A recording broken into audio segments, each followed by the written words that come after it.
살아계신 하나님, 이 새벽에 우리의 영혼을 깨워주시고 기도하고 싶은 마음 주시고 기도의 자리에 인도하여 주시는 애 감사합니다. 이 시간 성령님을 인정하고 환영하고 모셔드립니다. 우리의 기도의 문을 활짝 열어주시고 또 기도의 제목들이 생각이 나게 하여 주시고 또 교회를 향한 또 가정을 향한 또 나라를 향한 하나님의 마음을 부어 주시옵소서. 기도 가운데 식었던 우리의 마음에 다시 주님을 향한 뜨거운 열정을 회복시켜 주시는 성령 충만한 시간이 되어질 수 있도록 인도하여 주시옵소서. 오늘 이 하루도 주님을 바라보고 동행하길 원합니다. 주님의 말씀을 순종하길 원합니다. 하나님 내게 맡겨주신 가까이 있는 영혼들을 사랑하길 원합니다. 주님, 하나님의 마음, 하나님의 지혜와 은혜를 주시는 오늘 귀한 하루 되게 하여 주시옵소서. 특별히 이 새벽에 주님 앞에 귀한 예물 주님 앞에 드립니다. 믿음의 고백을 담아서 하나님이 주신 은혜와 복에 감사해서 드립니다. 주님, 이 손길 가운데 하나님께서 복의 복을 더하여 주시고 더욱더 세심하게 주님께서 챙겨주시고 인도하여 주시고 하나님 그 마음의 소원을 들어 주시옵소서. 감사드리며 예수 그리스도의 이름으로 기도드렸습니다. 아멘. 오늘 우리에게 주신 하나님의 말씀은 역대하 31장 1절에서부터 21절까지 말씀입니다. 역대하 31장 1절에서부터 21절까지 말씀입니다. 제가 본 성경으로는 구약 699쪽이 되겠습니다. 오늘 특별히 읽을 때에는 10절까지만 읽겠습니다. 31장 1절에서부터 10절까지 우리 한 절씩 교독하시고 마지막 10절을 합독하시겠습니다. 이 모든 일이 끝남에 거기에 있는 이스라엘 무리가 나가서 유다 성읍에 이르러 주상들을 깨뜨리며 아세라 목상들을 찍으며 유다와 베냐민과 에브라임과 므낫세 온 땅에서 산당들과 제단들을 제거하여 없애고 이스라엘 모든 자손이 각각 자기들의 본성 기업으로 돌아갔더라. 히스기야가 제사장들과 레위 사람들의 반열을 정하고 그들의 반열을 따라 각각 그들의 직임을 행하게 하되 곧 제사장들과 레위 사람들에게 번제와 화목제를 드리며 여호와의 휘장문에서 섬기며 감사하며 찬송하게 하고 또 왕의 재산 중에서 얼마를 정하여 여호와의 율법에 기록된 대로 번제 곧 아침과 저녁의 번제와 안식일과 초하루와 절기의 번제에 쓰게 하고 또 예루살렘에 사는 백성을 명령하여 제사장들과 레위 사람들의 몫의 음식을 주어 그들에게 여호와의 율법을 힘쓰게 하니라. 왕의 명령이 내리자 곧 이스라엘 자손이 곡식과 포도주와 기름과 꿀과 밭의 모든 소산의 첫 열매들을 풍성히 드렸고 또 모든 것의 11조를 많이 가져왔으며 유다 성읍에 사는 이스라엘 유다 자손들도 소와 양의 11조를 가져왔고 또 그들의 하나님 여호와께 구울하여 드릴 성물의 11조를 가져왔으며 그것을 쌓아 여러 더미를 이루었. 셋째 달에 그 더미들을 쌓기 시작하여 일곱째 달에 마친지라. 히스기야가 와서 쌓인 더미들을 보고 여호와를 송축하고 그의 백성 이스라엘 위하여 축복하니라. 히스기야가 그 더미들에 대하여 제사장과 레위 사람들에게 물으니 사독의 족독 대제사장 아사랴가 그에게 대답하여 이르되 백성이 이 예물을 여호와의 전에 드리기 시작함으로부터 우리가 만족하게 먹었으나 남은 것이 많으니 이는 여호와께서 그 백성에게 복을 주셨습니다. 그 남은 것이 이렇게 많이 쌓였나이다. 아멘. 이 새벽에 기도의 자리에 나오신 여러분 한 분 한 분을 사랑하고 축복합니다. 새벽에 기도에 응답하시는 하나님을 만나시기를 축복합니다. 오늘 우리가 읽은 이 역대하 31장은 이 남유다 왕, 이 히스기야 왕의 이 개혁에 대한 말씀입니다. 특히 오늘 본문에도 그 시작을 보시면 이 히스기야 왕이 역대의 다른 왕들이 해낼 수 없었던 놀라운 개혁들을 해내고 있습니다. 여러분 1절을 한번 보십시오. 중간을 보시면 유다 여러 성읍에 이르러 주상들을 깨뜨리며 아세라 목상들을 찍으며 유다와 베냐민과 에브라임과 므낫세 온 땅에서 산당들과 제단들을 제거하여 없애고. 자, 보십시오. 유다의 여러 산당들, 숨어 있는 산당들을 다 제거하고 또 각종 우상들이죠. 바알과 아세라 이런 목상들을 다 찍어버립니다. 그리고 열왕기하 18장에도 보시면 과거 모세가 만들었던 느후수단이라는 이 놋뱀이 있었습니다. 이 놋뱀도 백성들이 많이 숭배했었는데 이것도 이제 부숴버리는 것이죠. 놀라운 개혁입니다. 여러분, 이런 것들은 정말 쉽지 않은 일입니다. 여러분, 당시 이스라엘 백성들의 가장 큰 문제가 무엇일까요? 이 두 마음입니다. 두 마음. 하나님도 섬기고 이방 신도 섬기는 것이죠. 혼합주의가 가장 큰 문제였습니다. 이스라엘 백성들이 하나님을 모르는 게 아닙니다. 하나님을 믿어요. 섬기고 있는데 그들의 문제는 하나님도 섬겼고 이방 우상 산당도 함께 섬기며 살고 있는 것이죠. 예를 들면 아내가 있는데 다른 여인도 함께 살며 사랑하겠다라고 말하고 있는 거죠. 깨어진 관계인 것이죠. 이 두 마음은 결국 하나님을 섬기지 않는 것입니다. 쉽지 않은 문제들인 것이죠. 자, 여러분, 그렇다면 어떻게 히스기야 왕은 이런 많은 우상들, 숨어있는 많은 산당들을 제거하는 이런 놀라운 개혁을 이루어낼 수 있었습니까? 그 원동력이 무엇일까요? 오늘 여기에 대해서 한 가지만 생각해 보길 원합니다. 그것은 오늘 히스기야의 이 개혁의 힘은 예배의 기쁨이었다라는 것입니다. 예배의 기쁨. 이 예배의 기쁨, 이 예배의 힘이 우리로 하여금 이 자발적인 개혁과 헌신으로 일어나게 한다라는 것입니다.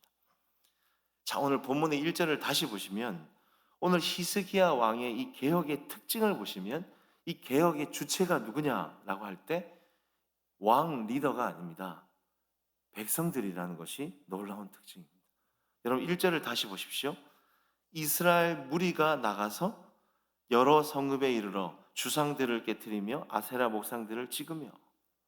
여러분 주체가 누구입니까? 이스라엘 무리가 나가서. 여러분 왕이 리더가 앞에서 우상 없애자, 목상을 찍어라, 이거 버리자, 고치자 이렇게 막 시키고 잔소리한 게 아니에요. 역대기 보시면 이전의 선한 왕들도 보시면 이런 정책들을 했었습니다. 명령하고 정책 세우고 잔소리하고 그렇게 했었지만 이 백성들이 잘 듣지 않았어요. 그건 네 정책이지, 그건 네 잔소리지, 이 없어지지 않는 겁니다. 바뀌어지지 않는 것입니다. 여러분 왜일까요? 당시 이스라엘 백성들에게 이 우상, 주상, 이 산당들은 어떻게 생각해 보면 다 돈입니다. 돈. 먹고 사는 문제와 관련되어 있는 것이죠. 여기 나오는 이 우상 바알과 아세라는 다 농사를 관여하는 신들입니다. 비와 관련돼 있어요. 이거 없애고 안 하면 당장 비가 안 올 수 있고 농사가 망쳐질 수 있는 중요한 문제들입니다. 머리로는 하나님을 믿죠. 신앙을 가지고 있다 말하죠. 그러나 실제 삶의 자리에서는, 현실에서는 당장 내게 도움을 주고 내가 의지한다라고 생각하는 것은 이 바로 다 바알과 아세라 이런 것들입니다. 다 내 밥줄이고 내 생계이고 손을 댈 수 없는 그런 우상들, 산당들이었다라는 것이죠. 그렇다면 어떻게 이스라엘 무리들이 나가서 백성들 스스로 이 자발적인 고치고 버리고 이런 개혁과 변화들이 일어나는 것입니까? 예배의 기쁨입니다. 예배의 회복이라는 것이죠. 여러분 오늘 1절을 다시 한번 보십시오. 1절의 그 시작이 어떻게 시작합니까? 이 모든 일이 끝남에, 그리고 난 다음 거기서 이스라엘 무리가 나갔다. 개혁의 시작은 이 모든 일이 끝남에, 이 앞에 어떤 일이 있었습니까? 6월절의 회복이 있었습니다.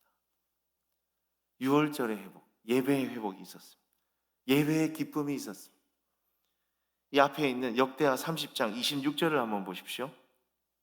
26절에 예루살렘에 큰 기쁨이 있었으니 이스라엘 왕 다윗의 아들 솔로몬 때로부터 이러한 기쁨이 예루살렘에 없었더라. 예루살렘에 주신 이 하나님의 기쁨, 예배를 끊임없이 계속 드리고 싶은 이 기쁨, 찬양의 기쁨, 예배의 감격, 하나님과의 관계가 회복된 거예요. 이 하나님을 만나는 이 뜨거운 열정과 이 뜨거운 불의 예배가 회복되니까 세상의 기쁨을 이기는 것입니다. 하나님 만나는 이 예배의 기쁨이 회복되니까 하나님이 크게 보이는 것입니다. 어두운 마음이 밝아지고 힘이 생기고 오히려 내가 섬겼던 우상, 쾌락 이런 것들이 너무 작아 보이고 미워 보이는 것이죠. 버릴 수 있는 것입니다. 고칠 수 있는 것입니다. 바뀌어질 수 있는 것이죠. 기쁨 때문입니다. 기쁨. 근데 여러분 오늘 본문을 보시면 이 기쁨이 여기서 끝나지 않습니다. 이 개혁은 자발적인 헌신으로 이어지고 있는 것입니다. 2절을 한번 보십시오. 히스기야가 제사장들과 레위 사람들의 반열을 정하고 그들의 반열을 따라 각각 그들의 직임을 행하게 하되 곧 제사장과 레위 사람들에게 번제와 화목제를 드리며 여호와의 휘장문에 서서 섬기며 감사하고 찬송하게 하고. 여기 중요한 단어가 반열을 정하고 반열을 따라. 여러분 반열이 뭡니까? 이 순서를 이야기하는 거죠. 당시 제사장 레위인들은 한꺼번에 성전에서 섬길 수 없어요. 1년에 24번의 반열 순서를 정하고 한 제사장당 2주씩 섬길 수 있었습니다. 근데 여기서 다시 반열을 정했다, 반열을 따라 했다, 봉사자를 세웠다라는 말은 이 성전을 섬기는 이 봉사자들이 많았다라는 겁니다. 성전 수리한 지 얼마 안 됐는데 이 예배의 기쁨이 회복되니까 이 자발적인 헌신들이 지금 막 일어나고 있는 것이죠.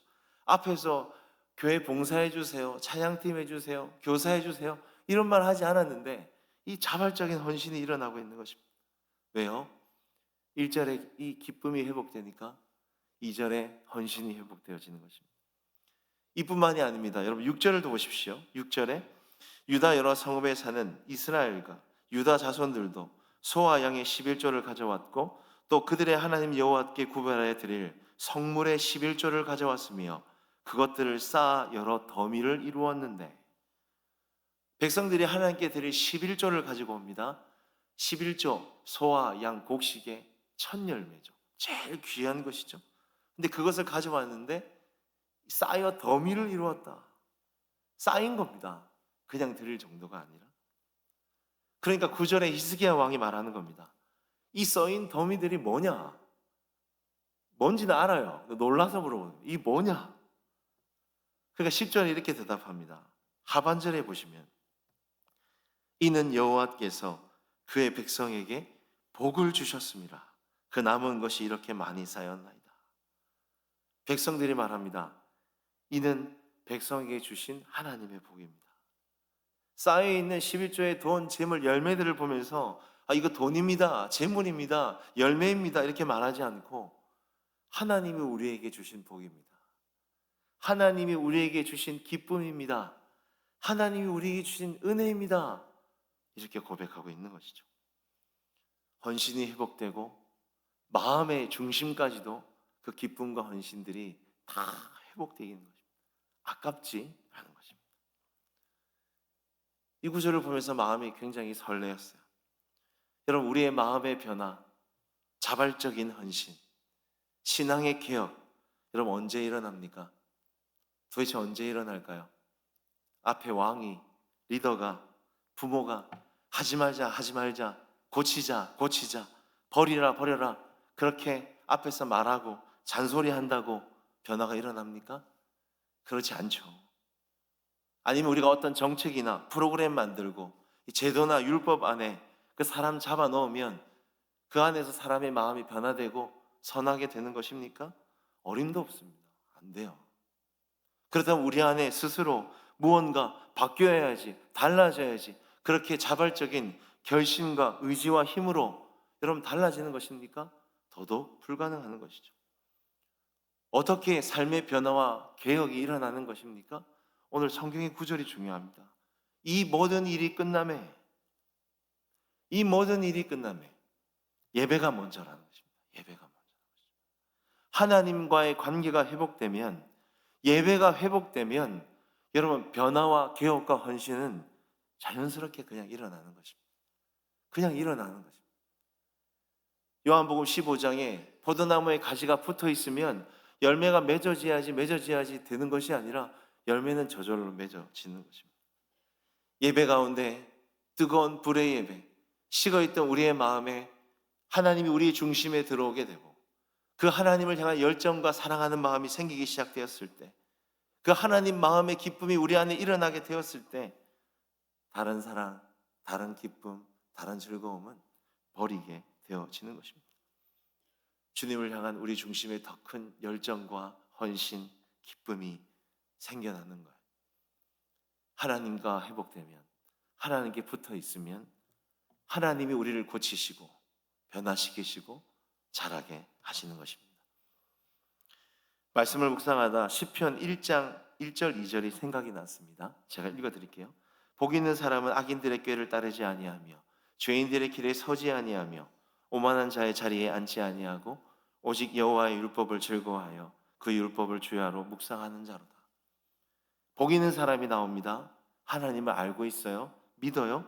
그러나 살아가는 현실은 주위에 전부 악인들의 꾀, 죄인들의 꾀, 오만한 자들 뿐입니다. 이 복 있는 사람이 머리로는 악인들의 꾀에 따르지 말아야지, 세상의 죄인들의 길, 그 방법대로 살지 말아야지 여러분 결심한다고, 따라가지 말아야 한다고 됩니까? 안 되는 거예요. 여러분, 우리의 악한 마음은 항상 따라가지 말아야지, 보지 말아야지, 먹지 말아야지, 하지 말아야지 하면 더 하고 싶어집니다. 더 보고 싶어져요. 더 먹고 싶어집니다. 그래서 포기하고 주저앉게 되는 것이죠. 그 마음의 변화와 개혁의 힘은 어디서 생기는 것입니까? 2절이 말하는 것이죠. 여호와의 율법을 즐거워하여 그 율법을 주야로 묵상하는도다. 말씀을 먹는 겁니다. 하나님을 먹는 겁니다. 하나님을 만나는 겁니다. 성경은 우리에게 말합니다. 하나님은 절대로 우리에게 하지 마라, 고쳐라 이렇게 말씀하시지 않습니다. 불교처럼 우리 안에 있는 거 비워라 이렇게 말씀하시지 않아요. 성경의 하나님은 먹어라 이렇게 말씀하세요. 말씀을 먹어라, 나를 먹어라, 나를 만나라. 그렇게 하면 열매를 맺을 수 있다. 시냇가에 심은 나무가 될 수 있다. 말씀이 채워지고 하나님이 채워지면 거부할 힘은, 변화의 힘은 저절로 생겨지는 것입니다. 여러분, 우리의 삶의 변화를 원하십니까? 가정과 교회가 새롭게 변화되고 개혁되길 원하십니까? 그 전에 이 질문을 해야 합니다. 여러분은 지금 하나님 만나는 기쁨이 있습니까? 여러분의 가정과 교회 공동체는 하나님께 붙어 있습니까? 하나님께 붙어 있으면, 하나님과의 관계가 바로 서 있으면 열매는 저절로 맺어지는 것입니다. 변화와 개혁은 일어나게 되어 있는 것입니다. 하나님을 만나는 큰 기쁨을 회복할 수 있는 저와 여러분이 되었으면 좋겠습니다. 말씀을 맺겠습니다. 제가 중독에 대한 짧은 글을 읽었습니다. 요즘 중독이 굉장히 심각하죠. 스마트폰, 도박, 알코올, 음란물, 마약 중독까지 요즘 중독이 굉장히 심각합니다. 책에 보니까 이 중독이란 말의 뜻이 이 바치다, 헌신하다라고 되어 있었어요. 나를 사랑하지 않는 것에, 나를 망치는 것에 자꾸 거기에 나를 바치는 것, 시간과 에너지를 바치는 것. 이게 중독인 것이죠. 이 중독은 남의 일이 아닙니다. 우리 주위의 중독으로 많이 우리 다음 세대들이 고통당하고 있어요. 이러면 안 되는데 멈춰야 되는데 안 되는 거예요. 근데 어떻게 우리의 마음에 버리고 고치고 내려놓는 이 변화와 개혁의 힘이 생길 수 있을까요? 이 책 안에 중요한 두 문장이 있었습니다. 제가 읽을게요. 중독의 반대는 맑은 정신이 아니라 관계입니다. 진짜 사랑이 가짜 사랑을 이깁니다. 중독은 가짜 사랑입니다. 알코올, 게임, 도박, 음란물, 마약, 잠시 나를 행복하게 해주는 가짜 사랑, 나를 망하게 하는 것이죠. 이 가짜 사랑을 이길 수 있는 것은 너 정신 차려라, 부지런하게 살아라, 그렇게 하지 말아라, 안 됩니다. 나를 사랑해주는 진짜 사랑을 만나야 됩니다. 진짜 나를 사랑해주는 하나님과의 진실한 관계가 필요한 것입니다. 여러분 기억하십시오. 진짜 사랑이 가짜 사랑을 이깁니다.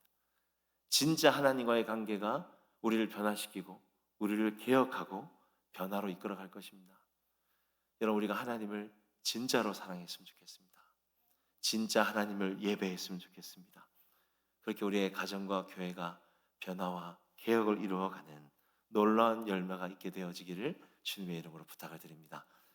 기도하시겠습니다.